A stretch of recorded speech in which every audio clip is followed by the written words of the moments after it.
Hello everyone! Welcome back again to my channel. By the way, for those who are new here, I am Mentor Joba, a political science instructor. My goal is to help students to learn whatever lessons that they were not able to understand in school or while having their studies.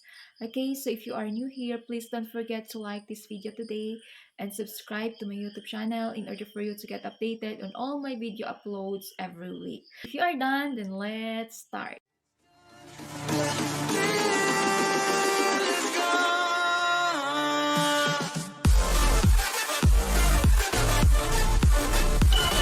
We have already discussed the meaning of research, the importance of having a research, the tips to become a good researcher, and now we will be having another topic, and that is hypothesis. Okay, so what is a hypothesis? Ano ba ang ibig sabihin ng hypothesis?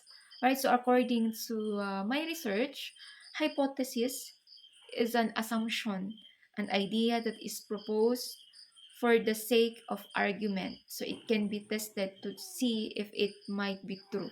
Okay? So hypothesis, ibig sabihin, haka-haka pa lang yon. Okay? Sabi-sabi pa lang yan. Okay? So that is a hypothesis, an assumption that is not yet proven to be true. Iniisip mo pa lang na, parang ganito. So, ang social media pala, halimbawa lang yan, social media pala may impact nung eleksyon, nung nakaraang eleksyon.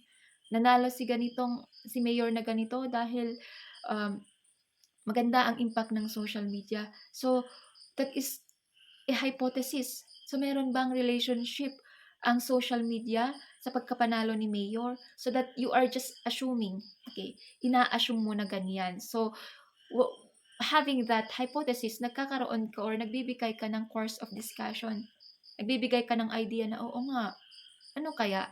So, dun napapasok si research. Okay?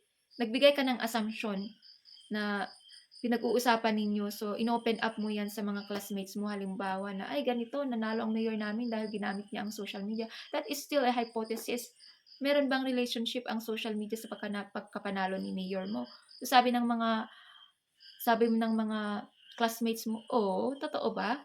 So, sabi mo naman, sige, mag-research na tayo. So, doon napapasok ang research na pinag-usapan natin nung previous. Okay?